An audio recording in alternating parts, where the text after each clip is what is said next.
All right, you guys, howdy. I'm here. It's Shauna Karish here. It's kind of ridiculous. It's Shauna, you know who I am. But anyway, Jessie is here with me, and she's been busy, and so she doesn't feel like she is properly tired. Yes, properly tired to be on camera. So she's over there, just listening. You may hear her chime in now and then. But I did get properly tired. Anyway, so we're doing our first Ask Shauna answer. Or ask, so again, we're going to pull from the feed of questions and we're going to pull them and we'll answer them. Sometimes they might not be in the same exact order. Sometimes some questions might be redundant with another, but we're just going to kind of keep pulling some answers there. We're still going to answer questions over there as well. And we want you guys to talk and answer questions as well. So don't think it's like it's Shauna's and Jessie's place. I shouldn't chime in. No, chime in. We have a lot of experience here and we want to hear your ideas and your thoughts. So please join in. This is to be a community for all of us. Okay, so this one is from Ruth. And Ruth, we've known a while. I've known her for really a long while on social media. And she's kind of had a struggle lately. So she put up her post, saying, hey, I'm Ruth and, I'm from Washington and blah, blah, blah. And then she went back in and did another post. And these are kind of the things that I like that we get a chance to address like this, because it is a little bit of it's a little bit bigger than just a training challenge. It's a, kind of a whole emotional challenge going around things with the horses. So we wanted to address this, and it's way too much for me to type. So we wanted to address this in a way where we can we just want to address it. Okay, so Ruth says, I have a problem. In my introduction entry in the chat area, I mentioned the accident my horse Lacey and I got into this past March with a reverse round pen. And what happened is, I understand it, she was using the electric webbing tape and her horse had tack on.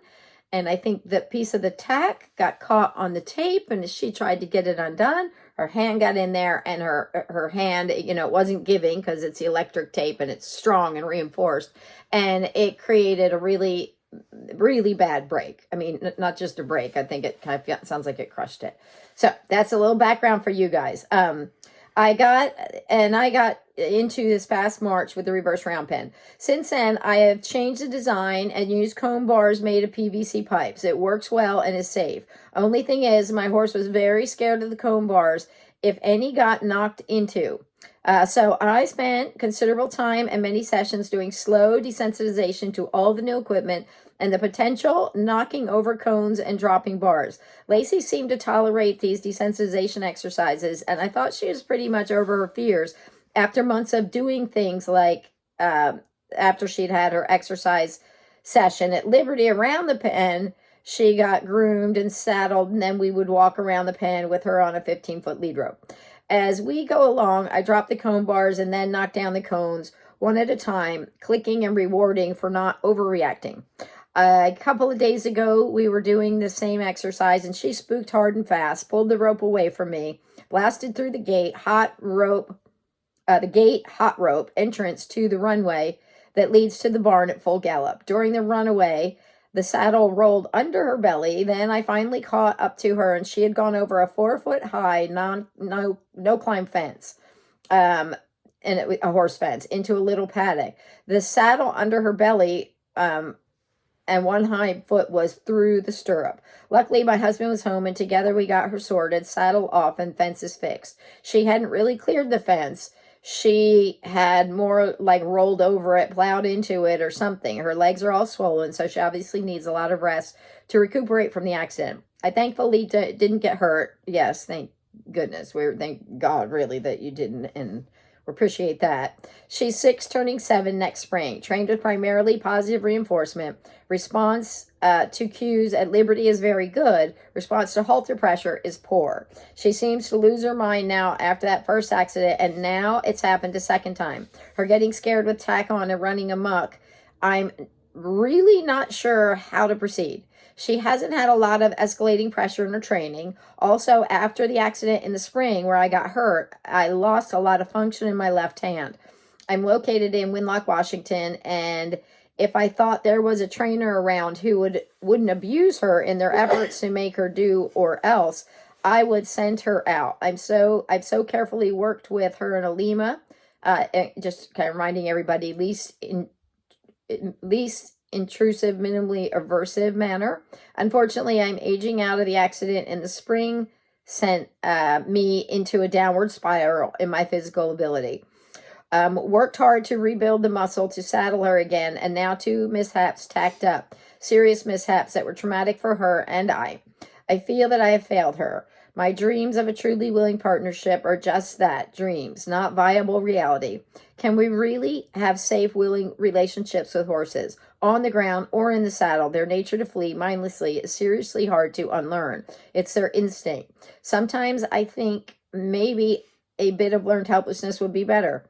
When the shit hits the fan, they need to listen to us. I've been in an existential crisis over the question for years with horses. I want to be humane, but what really is for the good of the horse? Okay, so I can, you can tell from that how much this has affected you, and as it should. I mean, you have probably a PTSD, as does she. It's a traumatic event, does damage to our brains. It damages our brains. And so traumatic events, whether people are involved or not, they happen a lot. And they're related to our emotions, the brain and the emotions. That's where the emotions come from, is the brain.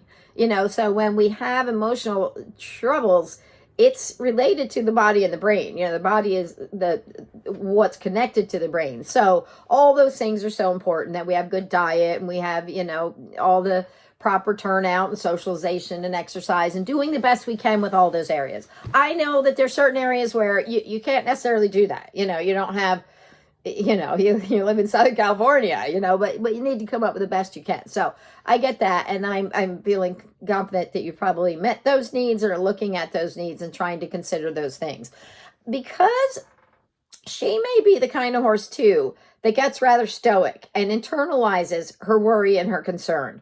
But let's back up a bit. I like, when I listen to this question, I want to give you 8,000 things. I would say, do this and this and this and this and this and this and this and this and this, because that's been the nature of the Ask Shawn answers. I got to give people as many options as I can that they can explore or look into or dig into. But you know what? We're part of this community, and I think we're just going to start by unpacking one little piece at a time. And when you get that piece worked out, then we can work on the next piece. It's just going to be too much and overwhelming. And I think sometimes when we present all these things to do, it encourages us to want to go too quickly to the next thing. We want to progress. Traditional horsemanship has taught us that. Traditional horsemanship is like, move on, move on, move on, move on, move on.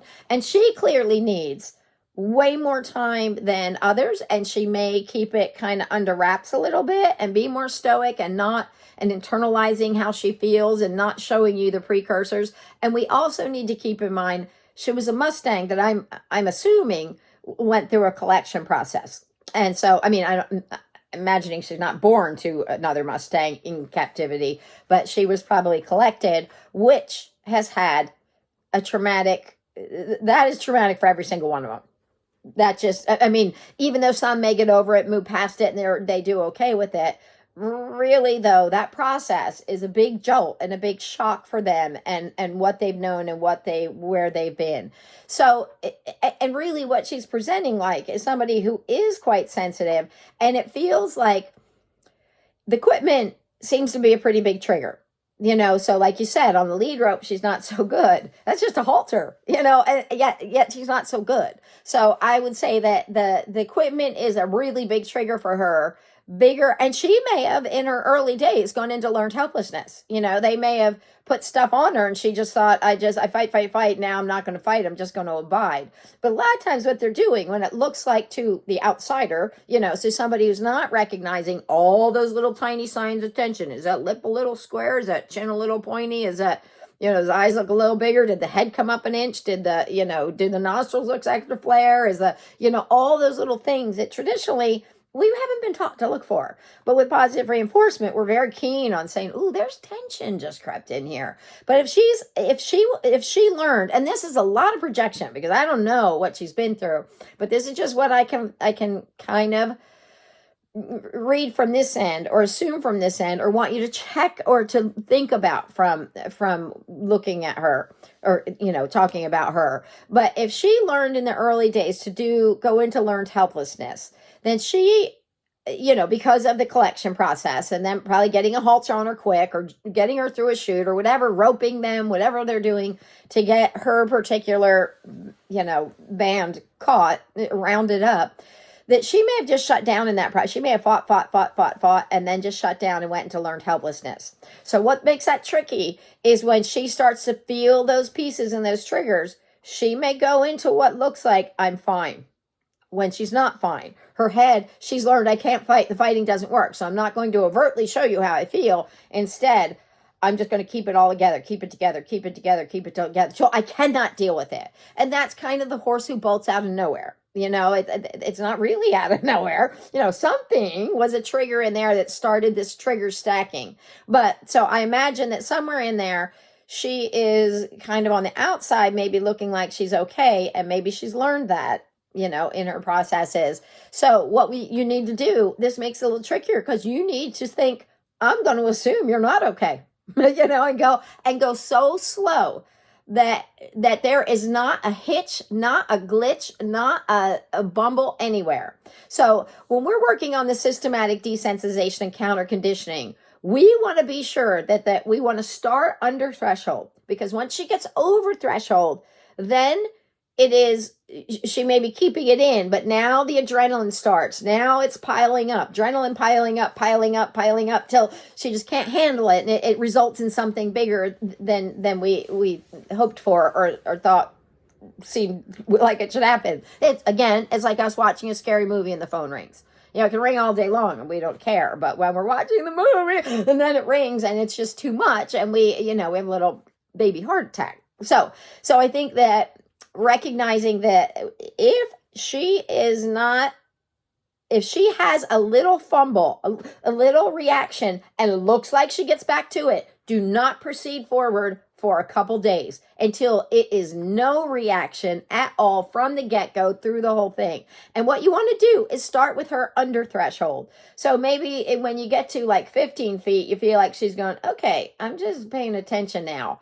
But at 16 feet, she seems like she's not paying any attention. I'd take her to 17 feet away, and I'd work from her there, reinforce her. She gets closer.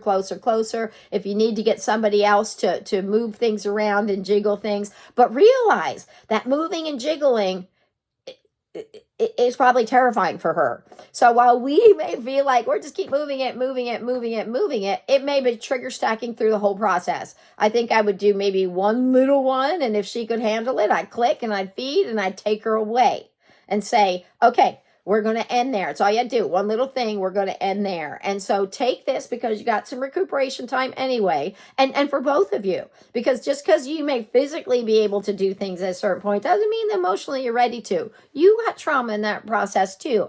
And you need to recognize that and be soft with yourself and understand that you're both going through something now. So I'm going to ask you, Ruth, to put the under saddle stuff off the table for now.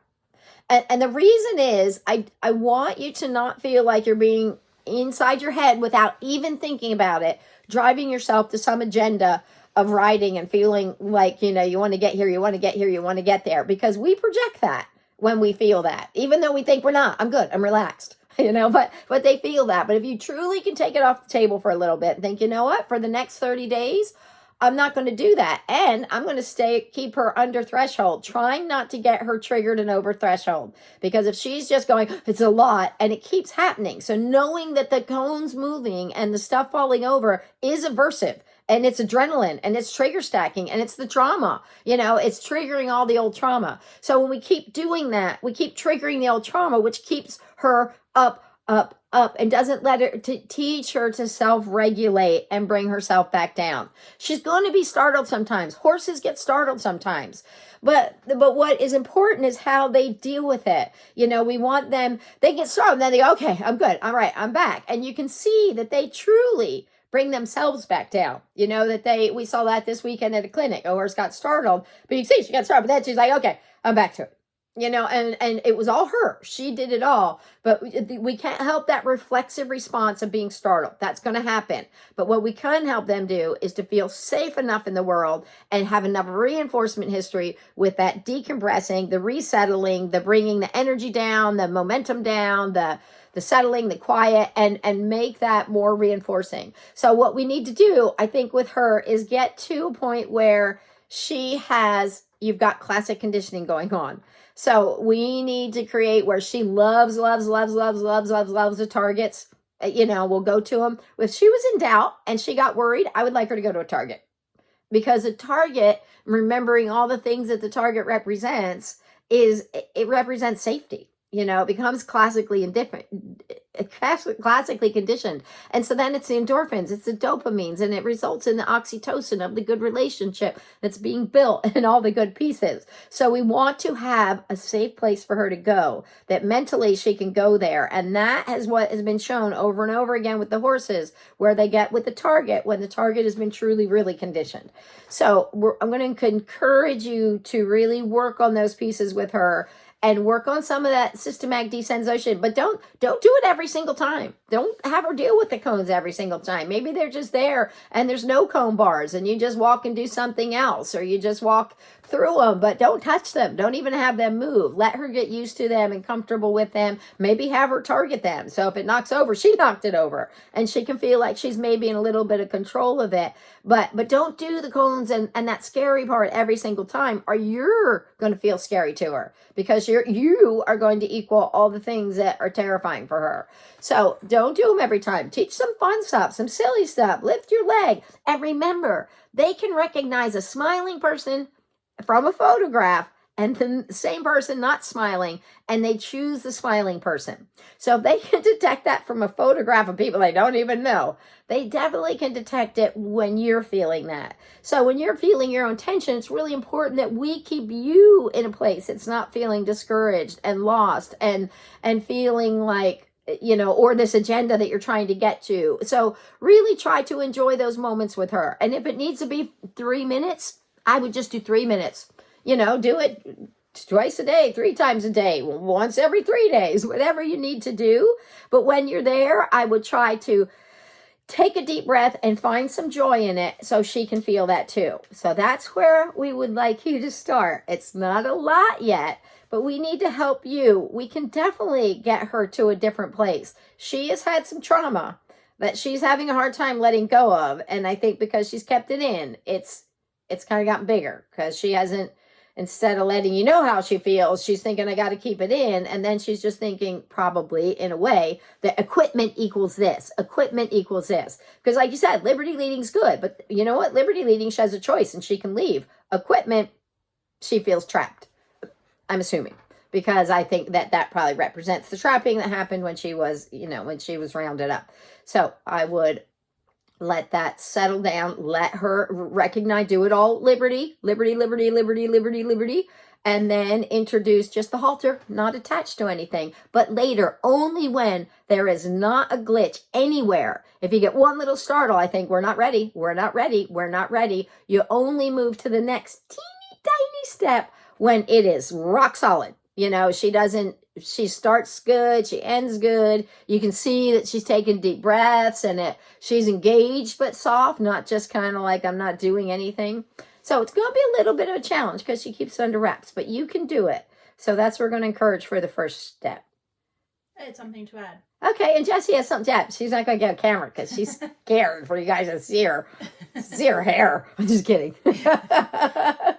2 things. So one thing is, a thought I had was, when you go back to starting to put tack on, which I know we're not there yet, but just thinking about this ahead of time, is if perhaps starting with something very, very simplistic, like what you started with Henley, which was just like what was that exactly? A bareback? A bareback. No, it was just a pad, and then it had a surcingle. An elastic surcingle. Yeah, not even loose. Yeah, it wasn't even like, you can tighten it, but it's elastic that if it really got caught, it's probably just going to pop off. Yeah. But it was just your basic English pad.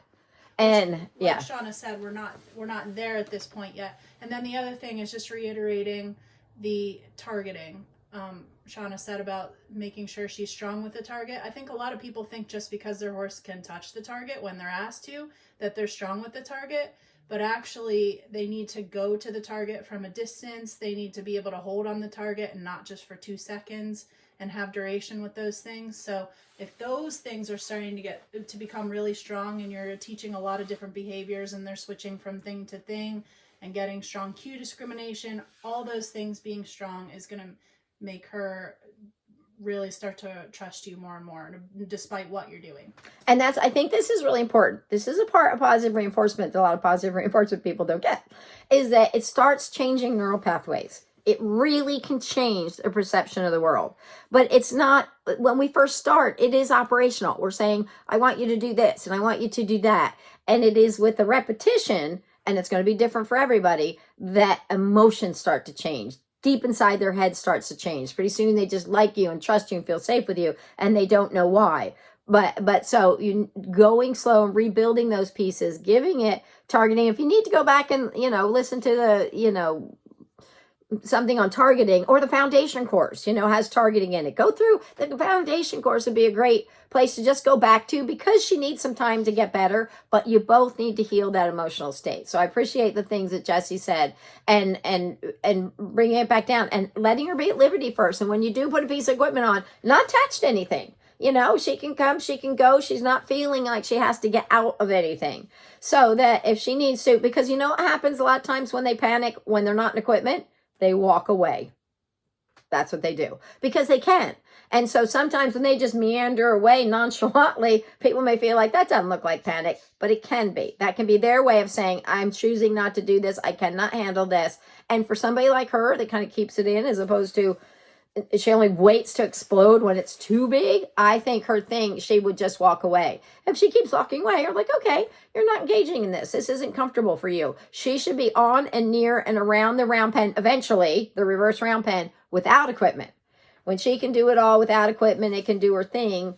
Then you can start introducing the little pieces. But don't even worry about that just yet. Work on the targeting, work on your relationship, work on general desensitization, do stationary targeting, and it seems silly, some of these things, like, what does that have to do with written work? It has a lot to do with the emotional state and changing the emotional state and those neural pathways and their perception of the world and her perception of equipment, because right now her perception of equipment is not a good one. So, Ruth, I hope that really helps you. And we're really glad that you're here. We know this is a hard time. Horses, for a lot of people, have been such a place of safety and good and rehab for us, but they're big and they're fast and they can be reactive, and traditional training doesn't help them, and rounding them up as a Mustang doesn't help them. And so they can have a lot of reactivity in there. And so they have also done, they've created a lot of fear in people, and a lot of people have had to back on out of that and get themselves to a better place. So I think that this is kind of where we would like to see you just start with these little pieces and know that we're here. And this is the beauty of this. We're here. You do these things. You can post videos of it. You can share these things, and you can slow down and have the support through every step of it. You're not alone in this. We are here as your community, your safe community, to support you and to share what we've learned or to encourage you as we go along. So thank you for sharing all that vulnerable stuff. And we look forward to hearing more about you. So Jessie she's raising her hand. So the official dirty little hand. No, I'm kidding. So the official step 1 would then be for her to start to get really strong with targets. Yeah. Yes. Okay. I would go back to no equipment. Just, go back to the Liberty leading, which she does. You said it's already good and she does that, but go back to it, because that's a familiar comfort for her, so when she comes out and she's thinking, crud, this all goes bad, then you're going, but we're just doing your favorite easy things, and reinforce her so she can go, okay. And even if things get a little bit scared for some reason for her, let's say she goes to touch the cone and she knocks it over and it scares her, even though she's not under equipment, you didn't make her do it, she chose to do it. Take her back to her most familiar, comfortable, successful exercises, regardless, and just say, okay, I know that was kind of a lot. It's a lot of okay, let's go back to Liberty leading. And remember to try to catch those moments of softness Relaxation, downward transition, soft down, downward, soft down, downward. Because right now, when she feels like she's lit up, she thinks, I better run. That feels like the right thing to do right now, is to get out of here as fast as I can, to break out of this stuff. It doesn't feel safe. So what we want her to do is build a stronger reinforcement history with the downward softening, because what happens when they do a downward transition? They actually slow down their bodies. Then typically the brain's going with them. We can only look at the body. It's all we can really see. But typically you're going to start noticing, if you start taking the slower, quieter, settled, the deep breaths, we know now that they're letting go of it and they're actually beginning to settle. So keep working on those moments. Don't just sit there and look for those, because that a lot of times that doesn't happen like that. Then they're like, what's wrong? And remember, clarity is your best friend. So going back to those familiar, easy exercises brings clarity, and clarity tends to bring relaxation. So we want to go back to the targeting and the Liberty leading, and do the targeting, stationary targeting, targeting in a cone, going to it from distance, working a little duration. And if you need to, just keep it really short and sweet for now, and have it be keeping her in her safe zone, and having her enjoy it again. I imagine right now she's as worried as you are about it, and there's a way to get through it. There's always an answer in there. It's just up to us to figure it out and get through it. Okay, Ruth. So thank you for being vulnerable. And Jessie shook her head and said yes. Her dirty little head. I'm just kidding. Stop. She's not that bad. It's not like she's a 4-year-old who's running in the dirt. I just didn't brush my hair. Yes. Anyway, so Ruth, thank you for being here. Thank you for being part of our community. And everybody, I hope you chime in and offer Ruth your support and give her a warm welcome. And we'll get through this next part together. Okay. Bye for now.